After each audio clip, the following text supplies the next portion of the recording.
The 18 Strong Podcast, episode number 119 with Sam Weinman from Golf Digest and the author of Win at Losing.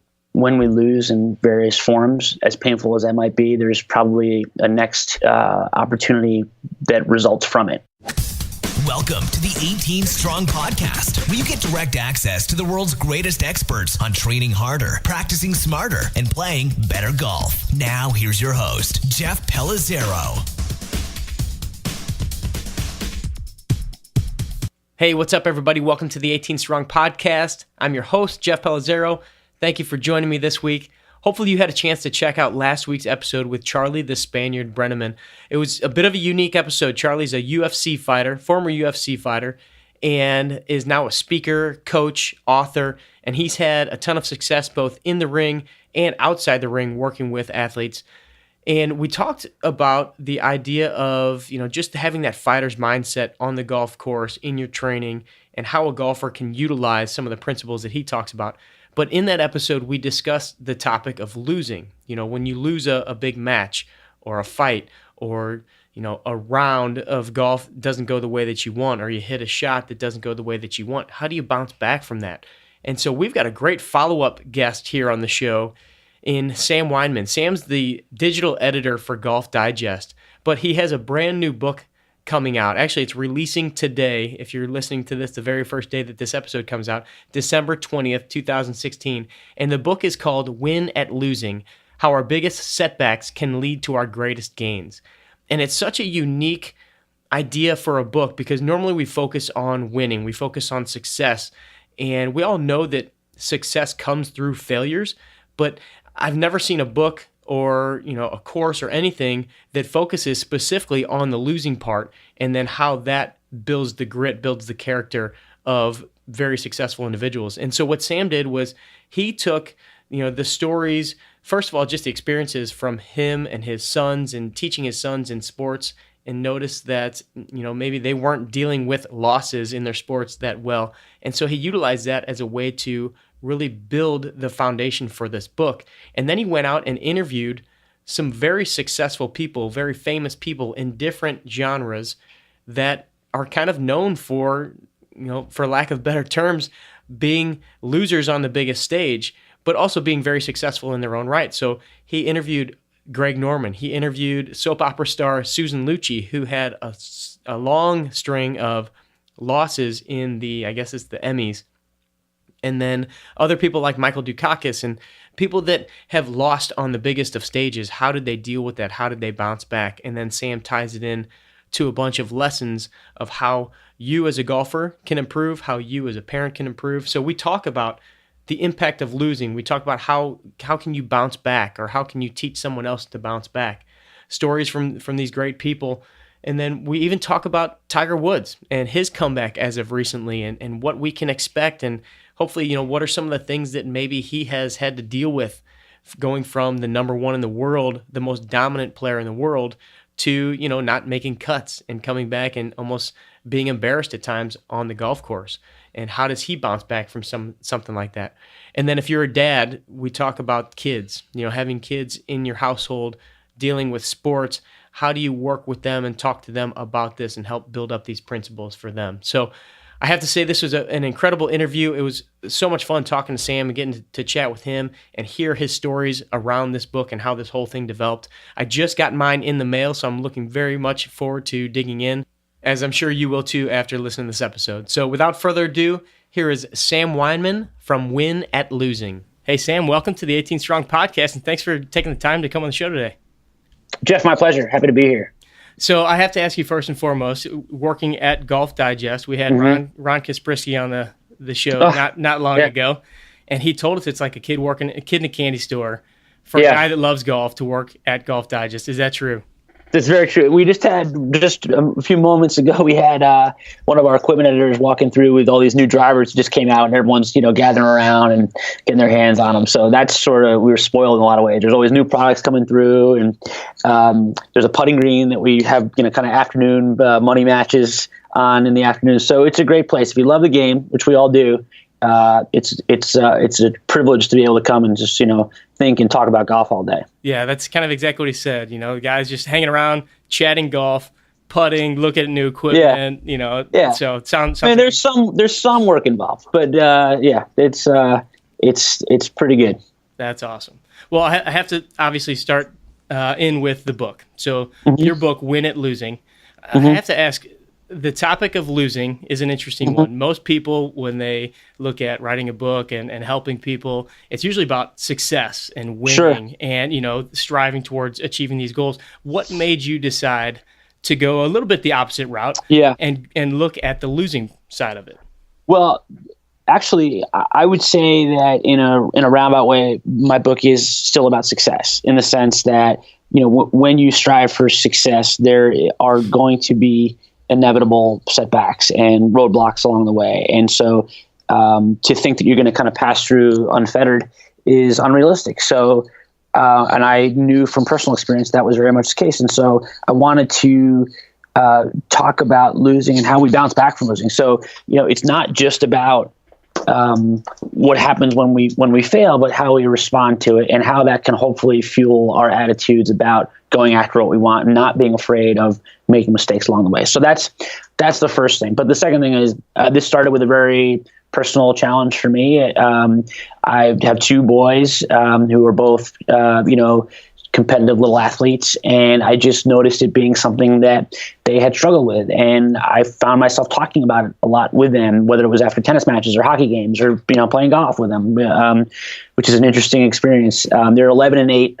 And I found myself constantly saying something along the lines of, hey, losing's okay. I lost a ton growing up and I still do, and I'm okay. It's worked out okay for me. And that ended up being sort of this abstract notion that I wanted to prove, in more detail. And so from this idea of talking about me and them, I wanted to talk to people who have really had serious losses and how it ended up being a good thing in their lives. And that's sort of what became the book that it is. That's awesome. Yeah, I've got 3 kids of my own, 8, 6, and 3. And I find myself, again, talking, especially with my 8-year-old who's in, soccer and plays baseball and things like that. So it's definitely a natural conversation. So before we kind of get into some of the other things along the lines of the book, give us a little more background on you, first of all, and how you got to Golf Digest, and really then, had you always wanted to write a book, and how this whole process came about? Yeah. I guess I did always want to write a book. I took a sort of roundabout way to get there. I started out of college. I was actually interested in fiction writing and creative writing, and but I also had college loans to pay off and wanted to live somewhere other than in my parents' house. And so I took a job at newspapers and worked in sports journalism and I still do, but as a newspaper reporter for first 10 years of my career, and gravitated towards golf because I love the game and saw it was a fun game to write about. Because of the mental challenges that golf present, it lends itself to interesting stories. And so that was where my focus was. My focus moved away from fiction for sure, but also writing long form and writing for newspapers. And then as I made more of a foothold in golf journalism, an opportunity arose at Golf Digest, which was, for me, people say it's like coming to the Yankees. Well, I hate the Yankees, so that's a bad analogy for me. So it's to go to the Mets. But it was an opportunity I was thrilled to have. And I joined Golf Digest in 2009, early 2009.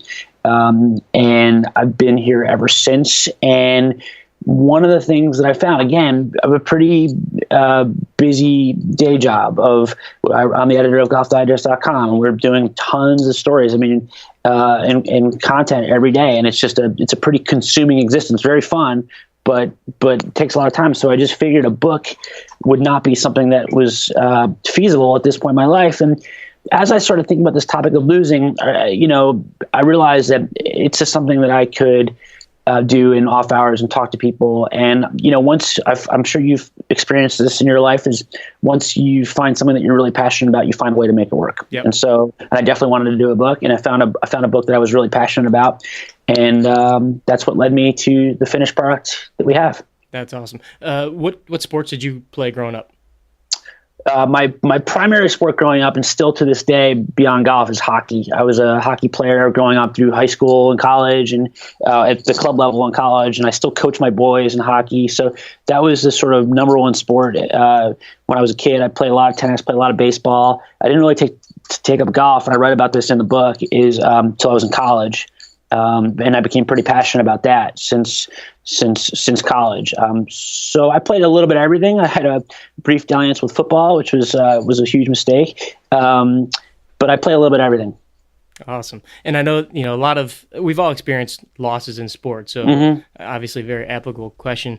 But your book has many different stories in there, not just of sports related. And I want to talk about some of the Greg Norman stuff, especially. But give us an example of another story in the book of someone who has taken some losses and, turned it into lemonade, basically. Yeah. I thought an interesting one, because I think it's a little unexpected, is the soap opera actress Susan Lucci. I never thought I'd be writing about soap opera actresses, but if you know her story, it's a pretty interesting one. She was on the show All My Children. She was a very well-known soap opera actress and well compensated. So by many measures, she was very successful, but she was nominated for a daytime Emmy 18 consecutive years and lost every year. And she sort of became this known punchline. A bit of a meme, as sort of people were the Susan Lucci of football or the Susan Lucci of golf, because they just constantly would fall short and lose. And I was very interested in just talking to her about how she approached that, because how it shaped her. And she's an interesting story on a couple levels. One is those losses, as arbitrary as they seem, it's an award show, did help fuel sort of her approach to how she did her job. She got some feedback about why she kept losing every year that helped her actually become a better actress. But it was also, so there's that part, but there's also, how you handle losing and, how you handle it when they constantly say someone else's name at the award show and you have to smile and clap for them and be gracious. And she showed a lot of grace there. She showed great humor.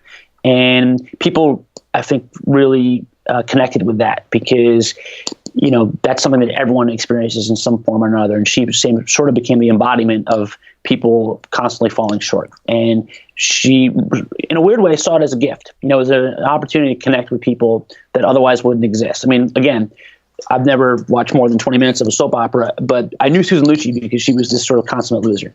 So she's an interesting story. And the other interesting part about her is that she actually has a son who was and still is a very competitive and promising golfer.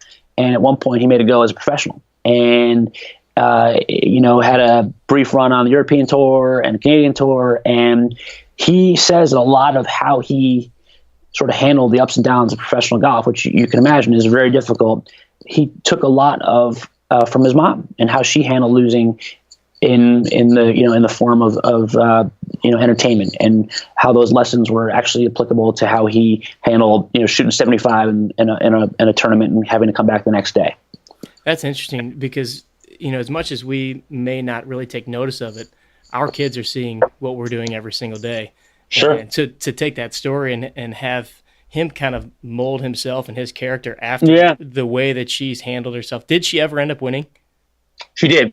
19th try, which is a great moment. It's a cool thing if you can watch the clips on YouTube, because, again, it's like everyone is aware of that story. And so everyone's happy for her. Again, I wouldn't have thought twice about the Daytime Emmy Awards, but when Susan Lucci won in the 19th try, it was really cool. And I make the analogy in a golf reference. It's very similar to when I was there when Phil Mickelson won the Masters in 2004. I was right on the 18th green when he made the putt, and I was an impartial observer, but it was such a cool thing to see because he had come up short so many times, and it was one of those questions whether he's ever going to get it done. And I saw a lot of parallels between those two. Wow. So tell us a little bit about your experience of talking with Greg Norman. We all know him. Obviously, it's a golf podcast. And so we all know the story of Greg Norman, such an incredible golfer and one of the legends of the game. But what are his experiences? I'm very interested in hearing your insights into what he said. Yeah. Well, I think one of the things about Norman that's interesting is, like you said, he's known as this wonderful golfer. He was the number one player in the world for some ridiculous number of weeks. Before Tiger Woods, it was the record, and had millions of dollars and yachts and mansions. But he's another guy who is known very much for losing, falling short. And it happened a number of times. Like 1986, as you might recall, he led all four majors after the third round. I didn't realize he led all four. He did. And he lost all of them except for the Open Championship that year. And Jack Nicklaus in '86 clipped him at the Masters, and he had Bob Tway hold out from a bunker in the PGA. So amazing things happened to him, and it became this sort of building storyline that was he ever going to get it done. So now he goes to the Masters, 1996, has a 6-shot lead, and everyone's like, finally, it's going to happen. This guy's finally going to get across the finish line. And he has this just colossal collapse. And for me, again, going back to that whole idea of like how I connected with Susan Lucci, I might not have thought twice about Greg Norman, the person, except how he displayed or how he handled that loss and how he showed such amazing grace and perspective after losing and realizing that it was not the end of the world and it was his mistake. And there's a lot to still take positive from the experience was a really it was kind of a seminal moment in for him, but also for people who suddenly could identify with this guy much more. I mean, it's hard for the average person to identify with a multi-million-dollar athlete, but when a guy has his heart broken on national TV, that suddenly becomes much more real. And I mentioned to you before, like I got interested in golf in college. Well, actually, a lot of it was watching that tournament because it was just such an amazing sequence and so dramatic, and it just showed kind of everything that golf can provide. So that's kind of a big part of his biography. And people have asked me, oh, isn't that a little odd to be going up to people and asking, oh, I want to talk about the time that you really blew it on national TV. I actually found that a lot of people were really open about it because, first of all, I was coming at it from a pretty flattering place, which was, and I was, I've been forthright about that. How you handled that was really impressive. And I'd like to talk to people about how you did that. What can people learn from it? And so he, I think, appreciated the fact that that's where I was coming from, that I wasn't trying to sort of kick him while he was down, but more show that there's a lot of good to come out of losing and how it shaped him both as a competitor, even though that was sort of the end of his professional career, but shaped him in business and with his family and sort of his approach to how he handles adversity and all different kinds of aspects of life. I saw it as a real example for a lot of people. And for that reason, he we've had multiple conversations since I started reporting the book, and he's always sort of bought into the concept of what I was trying to get to right from the start. Now, did he say that he had a difficult time accepting some of these, and how did he, gradually over time build up kind of that strength, that inner strength? Because we've all been there. We've all lost on whatever big stage for ourselves, and it's not easy. And even though in '96 it happened, he'd done it, and he'd lost before, kind of like that on a big stage. It still hurts. Did he say that it took him a while to get over that? I think, yes, of course it does. I think one of the things that happened is it becomes your reality. I think I make this reference in the book to, there's like the sting and the ache. Like the sting is the initial sort of pain of losing, and then there's the ache that stays with you for a longer period of time. And the sting for him was minimized a little bit by how people embraced him and really applauded the way he handled it, and how people really reached out to him. I mean, there's like this story about him receiving 10,000 letters from people who had written to him and passing along their condolences or saying how much they felt for him that he had lost, but that he should be congratulated for the way he handled it. So that helps get over that initial disappointment, although there's that ache, that you live with, which is I had this one thing I really wanted and I never got it. And over time, he realized, well, that's his reality. There's nothing he can do about it now. He was done. He had a couple more flirtations with it. 99, he had a chance to win it, but he realized that was his reality. So what can I do with it other than hopefully turn it into a positive and turn it into something that fuels me in various aspects of life, and be a mentor to younger Australian golfers like Adam Scott, who talked about how much Norman was important to him. So you once you sort of embrace that this is a part of you that's not going to change, you decide what you're going to do with it. And he decided to put it into very good use. I have a bit of a time relevant question for you. I actually just listened to your podcast on the Golf Digest podcast, talking about Tiger Woods. Yes. And obviously Tiger is playing for the first time today in the Hero Challenge. And so I think this topic is so pertinent to what's going on with him. A guy that's been at the top of the game, best in the world ever. And then he has had a humbling experience. And I don't know if you've had any personal interaction with Tiger, but what kind of an experience do you have around the whole Tiger Woods thing and now writing this book? What spin could you put on this? Well, I think it's pretty applicable to Tiger too, is that for so many years he was this indomitable force, and we were in awe of, but we couldn't necessarily relate to. I mean, when the guy wins 7 majors in 11 years and shows this just remarkable level of golf, that is something that we respect and we love to look at, but we can't necessarily identify with him on a human level. Now you fast forward to the last few years, and the guy has the yips on national TV. He's shooting in the 80s. He can't play. He talks about facing the end of his career. All these things that are so relatable to so many of us, even if we don't play professional golf, we're just having sort of being exposed in so many undignified ways. Again, I feel like Tiger has a lot more people pulling for him because of that. I mean, there's people who don't like Tiger for a variety of reasons, but a lot of people have really become Tiger fans because he's become more human to them, because he's had a challenge that people want to see him overcome. And it's funny. It's also part of the book that I talk about is how you frame success. Like, for instance, at one point in Tiger's career, there's no question that the definition of success was winning the tournament. There was nothing else. You finished second, you lost. Well, now the guy hasn't played golf in 15 months, right? So in his mind, success is a lot of different things. He's showing up to play. He's hopefully completing 4 rounds. Hopefully he's relevant. So that's a very important takeaway for a lot of people, which is that how you handle losing is in a lot of ways preemptive, which is to say that before you go into whatever your endeavor, let's not define success so narrowly. Let's find ways that we can sort of congratulate ourselves in small ways. So again, him competing is one thing. Showing up to play is one thing. Completing a round is a success. So there's a lot of much more tangible lessons from this era of Tiger Woods than when he's winning the U.S. Open by 15 shots.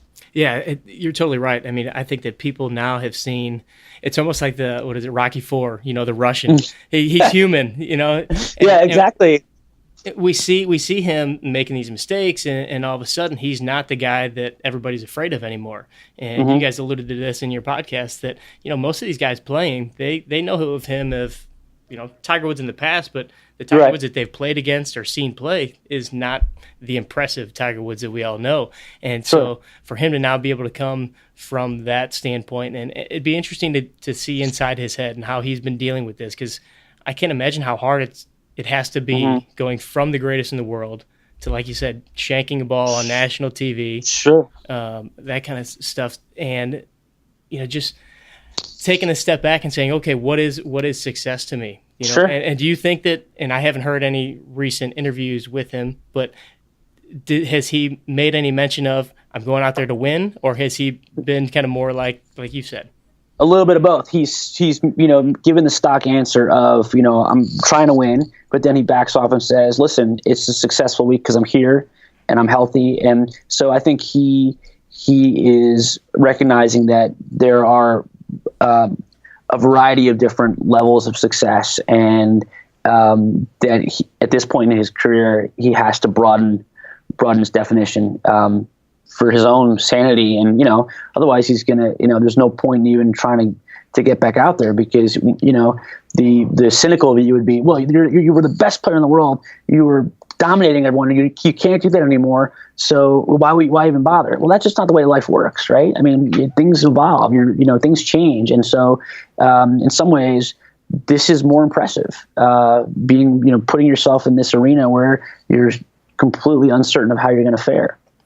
Yeah, it's almost like we take snapshots of where we are, and if you're the competitive guy, which obviously we know Tiger Woods is, you want to be better than where you are now, and that's so that could be making a cut, or that could be winning four majors, and so it all kind of changes. So I know that there's almost like 2 different ways to look at the book in my eyes for this podcast.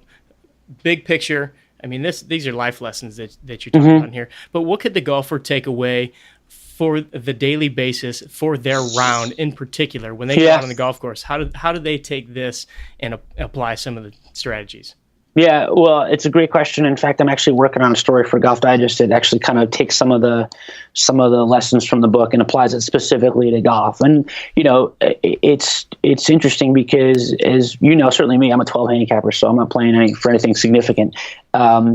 but I have, $5 Nassau matches that I lose and I have to deal with that, or I just have a crummy round, and how do I deal with it? Well, there's a lot to be said for taking those sort of bad outcomes, whatever they are, and learning from them. And one of the people I talked to for this story in Golf Digest is a psychologist named Fran Pirozzolo, who's worked with a number of tour players and worked with Major League Baseball players. And he's a big proponent of this idea that's not this, but that. That's like this, not this, but that. And which is that in order to achieve what you want to achieve, you have to go through this process of elimination. And sometimes in order to sort of get your swing to where you want it to get, you have to find out all the swing feels and swing thoughts that definitely haven't worked. And you eliminate a lot of things based on that. And so the way it applies to a golfer is when you have these mini failures over the course of a round, whether it's bad shots or bad scores or whatnot, those are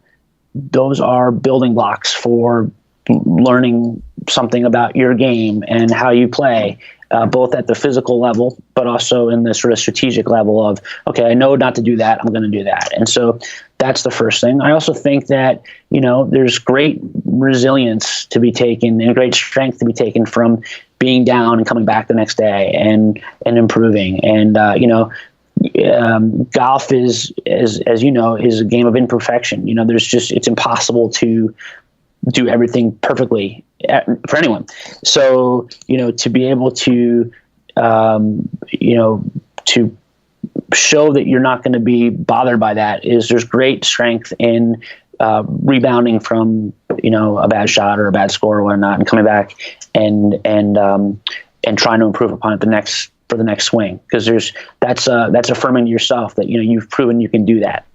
It seems like a lot of it is kind of based around the framework that you put yourself in. And when you go out there knowing that, hey, I'm going to have bad shots, but what can I learn from that, as opposed to how pissed off am I going to get because of that bad shot? You mentioned that a lot of this was inspired by your kids. And, yes. Their reaction to winning, to losing. What have you, what changes have you made as far as talking with them now that you've had all these experiences and written this book? And then I want to kind of talk to you a little bit about the societal mentality of sports these days and what your thoughts are there. Well, it's funny. My kids are not perfect losers. They never get upset.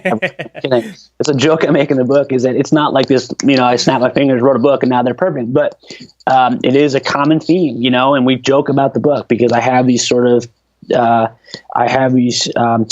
that I've learned from whether they're celebrity people or psychologists that have been applicable. And I think they get it. And again, I go back to that idea that there's that short-term disappointment that they often, fight when there's things don't go their way. But when they're given the opportunity to take a step back and say, actually, this can't help me, they now can see that.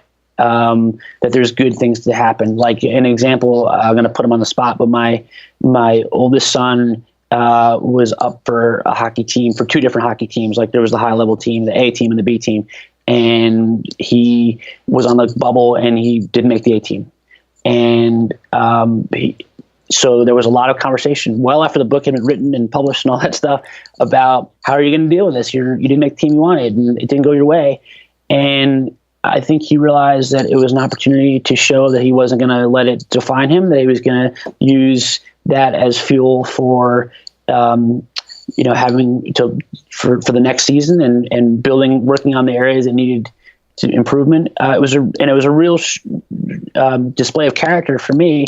And I've now said to people, given the choice between having him make the better team and not have this difficult situation, or not make the team and go through this difficult situation and actually show some resilience, I'd actually choose this. This is the better outcome because it tests you in ways that you wouldn't be tested the other way. So just little things like that always seem to creep up, and it can be something as like making a team, or something as small as missing a shot in tennis and having to come back the next one. So and not even to talk about school and dynamic with your friends. There's all these different sort of checkpoints about how we handle adversity that I feel like the book applies a lot to.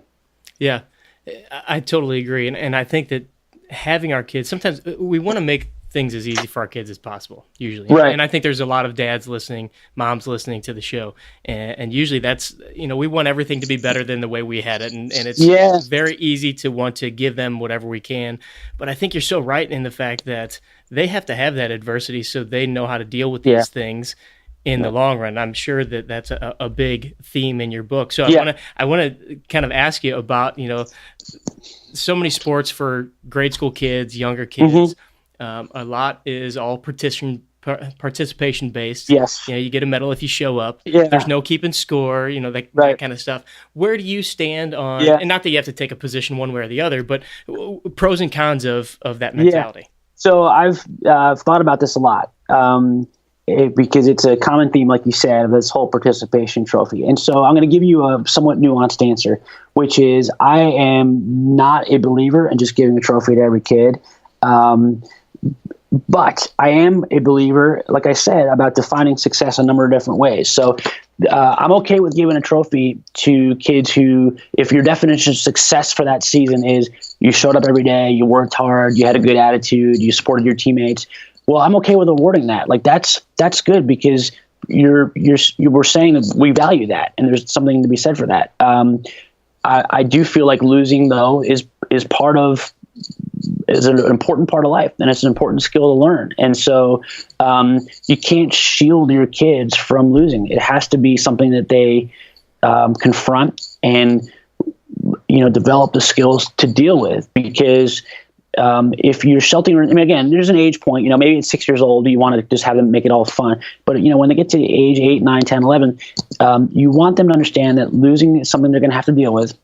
And that the quicker you can deal with losing, and in this very small level, the more you're going to develop the skills to deal with bigger losses later on. And like I said in the book, it's like, the little league games we lose at age 10 turn into the colleges we don't get into at age 18, which become the jobs we don't get at age 25. And it's just, so, it's not realistic to say that one thing is going to necessarily make the other things easier, but it's a start. It's a skill that you develop and draw on as you get older. Yeah, it's interesting because I've coached my son's soccer team and my daughter's soccer team, and you just see the different ways that kids react during the game. And even if it's a game where they're not keeping score, those kids are keeping score, or at least some of them are. And we're down 4-0. We haven't lost, and we haven't won all year. And some kids get pissed about it. Some kids don't care, and some kids get sad about it. So it's interesting to see the different dynamics of how they respond. But I would imagine that then parlays into, the more that it happens as we grow up, how they respond to different situations like the lost job or not making a team or things like that. Sorry, go ahead. No, I was going to say, how do you, is there, I guess, a reaction that you would prefer your child or an athlete to have? Some kids, like I said, they get mad, some get sad, some don't care. I mean, everybody's different, but is there a reaction that you would prefer to see? It's a good question. So I guess I would say is I'm like, again, going back to that whole sting or ache concept, I'm okay with the initial pissed off phase. You're allowed your 5-10 minutes of being pissed off, as long as those 10 minutes, once that time is up, you allow yourself to take a step back and find a way to deal with it. And, hopefully you show some resolve in whatever it is, coming back the next day or the next practice, the next season, whatever it is, to do better. So, to be a little ticked off is good because it shows you care. And I'm totally okay with that. Although I think there's a sportsmanship level that you need to show. You can't be like throwing your racket and all that stuff. Like that's something you want to temper as well. But, I can't tell you how many times, Jeff, I've played a sport where, and this is, maybe I shouldn't be admitting this, but like I've been pissed off playing a tennis match and I lose and I've acted like a jerk, and which is I'm not proud of. But then I'll send the guy that I played against an email a half an hour later, like, hey, by the way, great win. Sorry I was so fired up. You played better. I played like crap. Like, at least I did that. So maybe, hopefully you don't get to that point. But I do think that, as long as you get to that point, that second phase, which is you have a sort of larger perspective and you show some resolve, then I think a little bit of fire is okay. Yeah, I think to reiterate your point, I kind of like to see that fire a little bit. I see my son or whatever, and when he either makes a mistake or something that's going the right way, and he kind of gets a little mad about it, it's like, okay, he cares.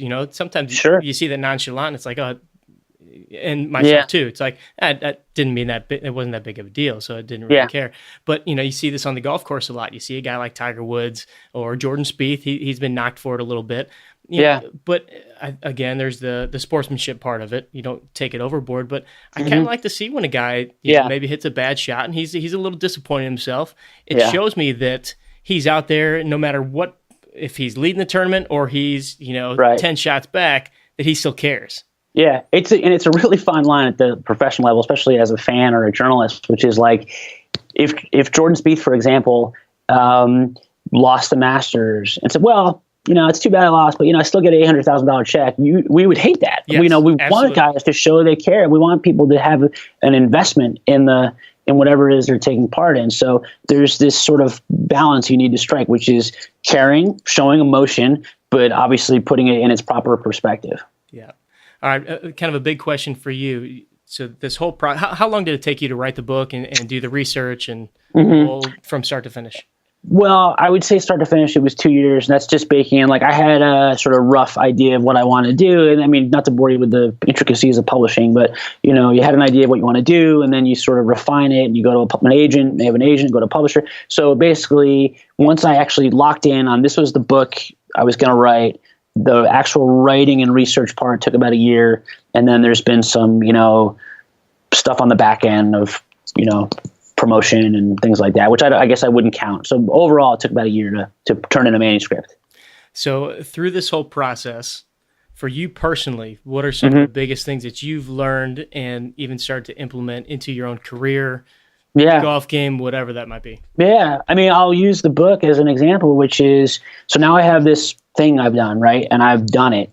And there are going to be occasions where I'm going to have to measure its success, right? Which is, and I could look at my ranking on Amazon or how it does or reviews and all these things. And trust me, I wanted to do well. I wanted to achieve all those tangible, metrics of success that I can. But I've also decided that this thing has been a success regardless, because I had an idea I wanted to do. I had a process. I went through the really rewarding experience of talking to people and learning a lot from a lot of different people and writing, which is fun. And even on a sort of abstract level of like showing my kids that I was getting up at 5 o'clock in the morning to write for 2 hours before getting on a train to go to work. Like, not to sing my praises. It was very, people made it very easy for me. But, those are all real rewards of doing this process. And so from that standpoint,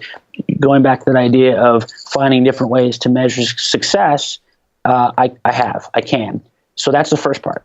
The second part is I am sure that there will be some, for lack of a better word, failures along the way, either in how the book was written or seen or how I promote it or things like that. And I want to do a second book. So hopefully I will have learned from this process and it will help my second book. And so, again, one of the big sort of takeaways from the book is to not be afraid to put yourself out there. And so I've put myself out there. I want to put myself out there again, because I still think there's just value in that process.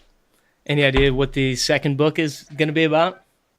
No, I mean, I have a rough idea. I will say that I like this idea of taking a concept and fleshing it out through the stories of other people and applying it to my life and other people's lives. I just feel like, that's a very broad answer, but I do like this idea of talking to people about, a concept, as opposed to, at one point I wanted to do a season inside a hockey team for a year. Like, I think this seems to be something I really like, because I like the psychological component of these things, but I also like telling people stories. Yeah, I love that format too, because you get to learn the lessons. We all learn so much better through storytelling too. So these familiar people, these famous people that we've heard of and know, like a Susan Ritchie or Greg Norman. I think it's such a great model that you've created here.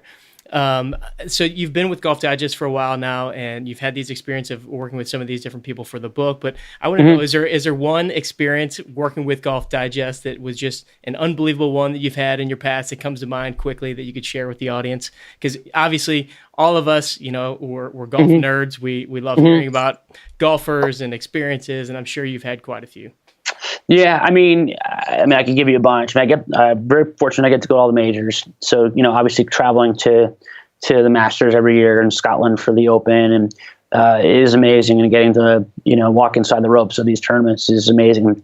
That's a fantastic experience. I've done travel stories. I went to Ireland to play golf for 5 days and written about that, which is amazing. Bandon Dunes, I've done that as well.